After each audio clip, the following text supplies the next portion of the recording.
It isn't often that we get a phone call at that time of the day, but this was one of those occasions that someone was making a connection from afar. Picked up the phone. It was a friend of mine from Hong Kong. And he is Virgil. How would you like to come to Hong Kong? Well, that's quite a question to come so early in the morning. And I says, well, I don't know, Mac. What do you have in mind? And he says, well, we need a new president for the hospital in Hong Kong. And your name has been suggested. Well, needless to say, we were a little stunned and unprepared, but we put out the fleeces, had prayer about it, and everything opened up and indicated that we should go. So we found ourselves in the city of Hong Kong, a city of some 7 million people. And let me tell you, that's quite an adjustment to go into an environment like that when you came out of a farm setting and grew up in a small village and home. But there we were in Hong Kong, in a lovely hospital. It's our flagship hospital in the Far East. We have some 28 hospitals out in that area. And I was blessed to be able to go there.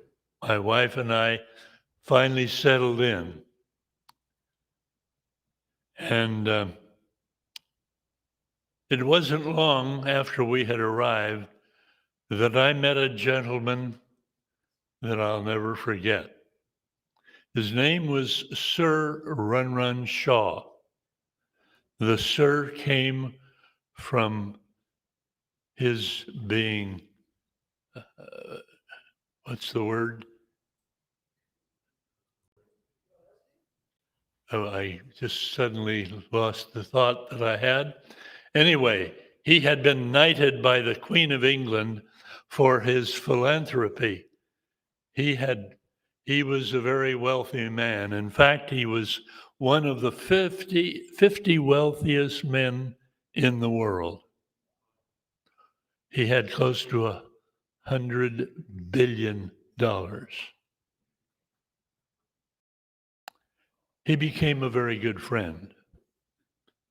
He would come into my office and we would chat. And I might say he was not an Adventist. Adventists usually don't have that kind of money. But his secretary was an Adventist. And his brother, who lived in Singapore, was married to an Adventist lady, and their children went to the Far Eastern Academy there in Singapore. So he knew a little bit about Adventists. A real gentleman.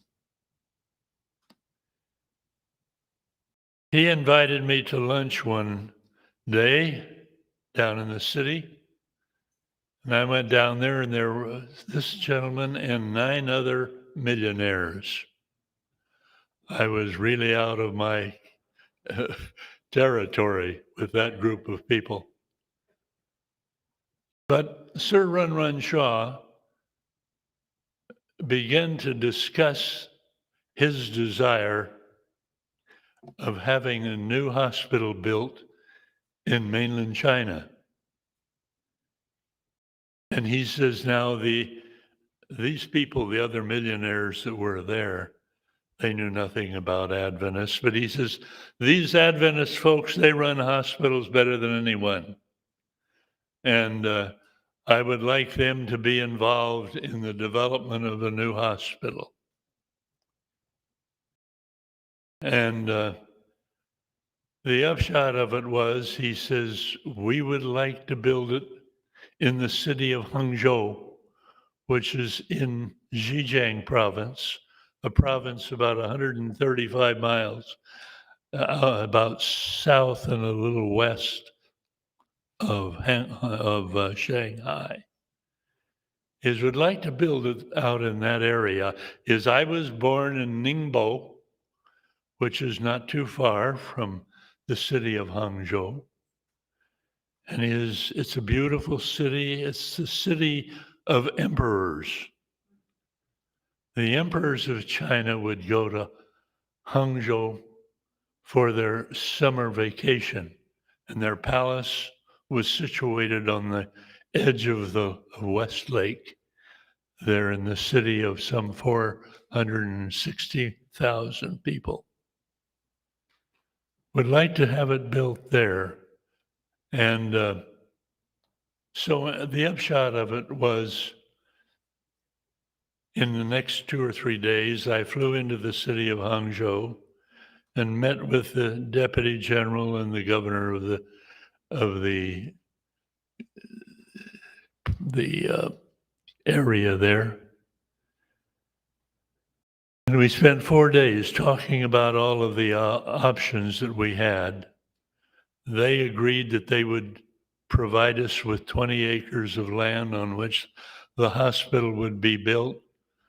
And Sir Run Run Shaw wanted the hospital to be a teaching hospital where the Chinese doctors, nurses, and other professionals would be able to enhance their skills in their various areas so that they could improve their talents and be more in harmony with Western standards of medicine.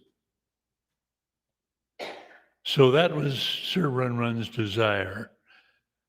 And he told me that if this hospital is a success, I and my 9 other friends here around the table would be willing to do something similar to that in various other cities of China. Well, this was quite a surprise and a shock to me. But I went back to my office in Hong Kong and I picked up the phone and called Neil Wilson, who was the president of the General Conference at that time. And I said, Neil, it looks like we have an opportunity to reopen our medical work in China. We had previously had some 14 hospitals in mainland China, and then in 1974, the Red Guard came in and confiscated all of them and turned them into warehouses or whatever they were inclined to do. But we lost all 14 of our hospitals. So I said to Elder Wilson, I said, we have a possible opportunity to reopen our work in China. Is you better catch the next plane to Washington, which I did. And I met with Elder Wilson and then met with the General Conference Committee. And I expressed to them my shock and interest in bringing this to fruition. And after 3 or 4 days of discussion, they said, go for it. You better get back to Hangzhou and Sir Run Run as soon as you can, which I did. I went back to Sir Run Run. He says, what are we talking about for the cost of such a hospital? We were talking about a 400-bed hospital, 14 stories. It would be a hospital unlike anything in China. But it was going to be a teaching hospital, and he wanted it first class. And he was prepared to pay for every dime of it. I said, well, I don't know about the exchange rate in China, but I said, we'll do some studies. I went back to the United States and met with Dr. Hinshaw, the president of Loma Linda University. And I says, here's what we're planning.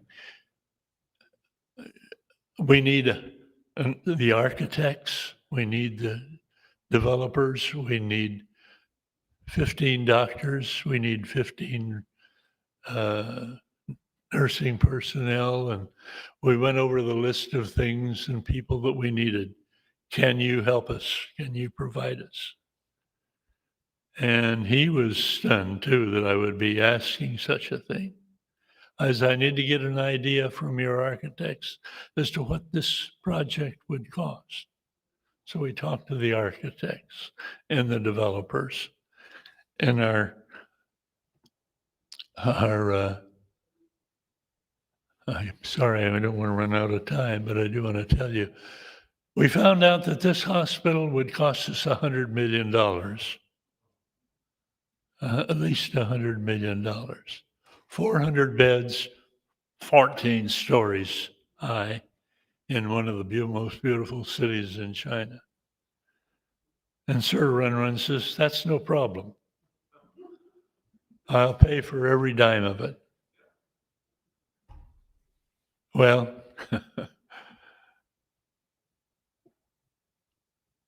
we laid the plans. I drew up contracts. We laid design of the hospital.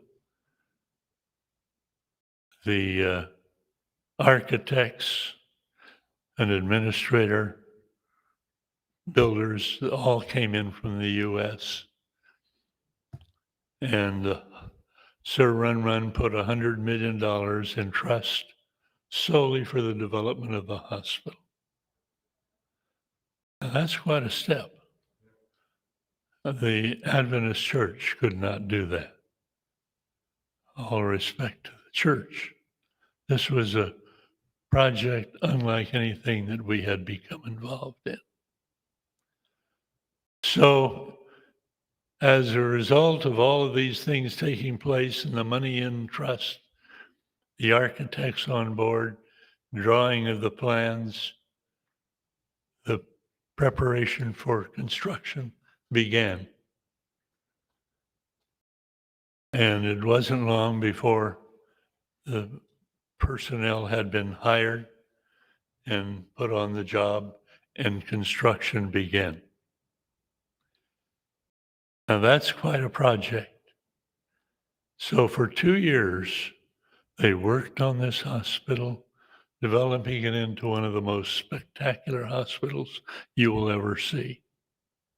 All covered in white marble, 14 stories. We subsequently wound up with quite a lot of Adventist people coming to the work at the hospital as it came into fruition. 2 years later, that hospital stood in the city of Hangzhou, ready to be occupied.